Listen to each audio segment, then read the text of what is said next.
Welcome back. You're tuned into Markets at Noon with me, Ankita Saxena, and with me, Snehi Shah, and we are taking you through what's transpiring in the market. A good day coming in today. In fact, a sharp recovery for the Nifty as well from the day's lowest point.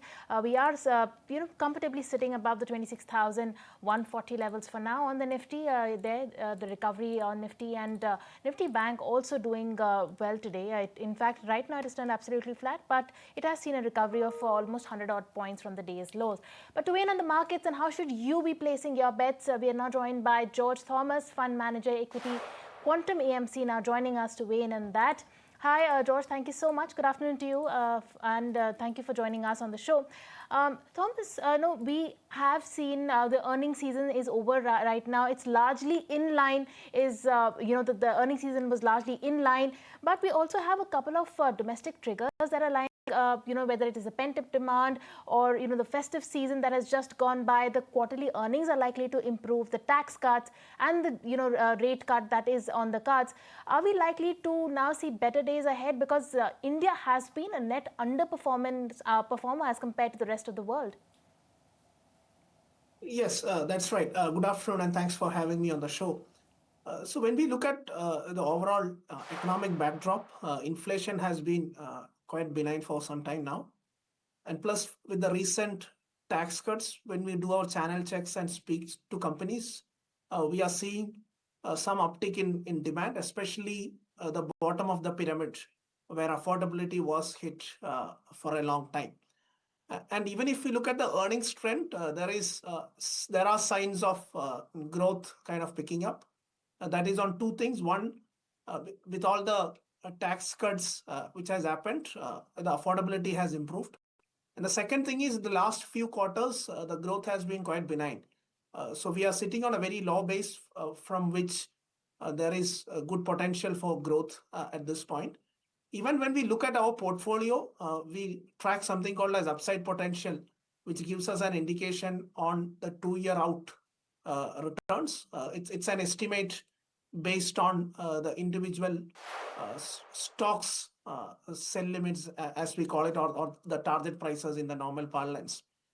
So even that has improved over the last few months, and it is looking at a fairly healthy number. So overall, we are quite optimistic on the markets, especially in the large cap space. Okay, so that looks good.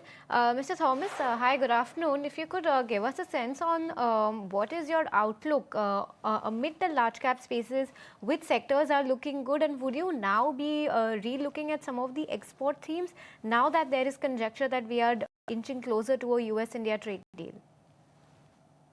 See, we generally place our bets ahead of what is likely to come. And then therefore, see, from a mid and small cap perspective, we have to be extremely selective. So if you look at our small cap fund, so you would see we need an absolute upside, and we are cognizant of valuations, though it is not managed in a value style. It's at the small cap fund we use the GARP approach, where we need to have growth and the stock has to be at reasonable price. So from that perspective, so we are finding opportunities, and even last month we could add in some of the names and initiate a new hospitality name. But you need to be extremely selective in that pocket, because with the rally in the last few years, so some segments or some of the stocks have gone extremely expensive. So investors has to be selective. They have to be aligned to funds which respect valuations. So from a US-India trade deal perspective, yes, there has been some news flow in terms of there is a possibility of a trade in negotiation or the tariff to come down from the current exorbitant levels. So from a portfolio action perspective, so we have added a logistic player, but the main trigger there, which we saw, was the commissioning of the freight corridor, the DFC, which could boost their volume substantially over the next 2 years, primarily on a 1-year out basis, because they are in the final phases of completing the DFC. And that was the bet. But the stock reacted to the news of the likely higher tariff impacting the trade. But even after factoring the near-term realistic numbers, when we looked at the long-term potential, we felt the stock had substantial upside. Good, but going ahead, also talk to us about some other sectors that you have overweights on right now. What about IT? Are you re-looking at that sector given the kind of run-up we've seen globally? Nvidia numbers have been excellent. Is IT something that you are looking at? Post-COVID, there was a stellar rally in IT sector, and we had trimmed some of our holdings in that during those times when stocks had hit our target prices. But over the course of the last few months, we have again added weights into our IT players, and they are mostly the large cap IT service companies where the deal wins or the revenue growth. Deal wins was still steady, but the revenue growth was a bit muted in the last few quarters. So typically in IT services, what generally happens is there are certain projects which the clients cannot defer, and that would continue even in a bad macro environment. When macro environment turns bad, the discretionary spends where the projects can be delayed by a few quarters or few months, that takes a back burner, and that is reflected in lower growth numbers. So what typically happens is even some of these discretionary projects, if they are deferred for a prolonged period of time, they would have business implications for enterprises. And when we speak to companies, our sense is things have kind of stabilized at this point, and our sense is some of those discretionary spends can come back sooner than later. And therefore, we see reasonably good upside, especially in the large cap IT space. So we have an overweight position there, and we have a reasonably good weight there. So that is one major bucket.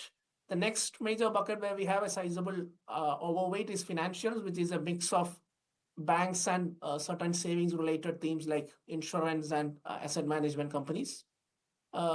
Banks have seen some performance in terms of stock performance, and even on a fundamental metrics, our sense is credit growth should pick up from where we are right now, and most of the interest cuts are behind us, and therefore the net interest margins or their profitability would reset to normalized levels going forward. In the initial phase of rate cuts, banks would obviously see a compression on their margins, but as they pass on those rate cuts, even on the deposit side, we would see the restoration of the margins coming back. Plus, since the economy, as the economy sees an uptick, we would see the credit growth also improving. So overall, we are quite positive on the bank side. The next major weight which we have within financials is insurance, which took a temporary beating from the market fears of the GST cuts being passed on to the impact of lower tax credits in the wake of lower GST rates.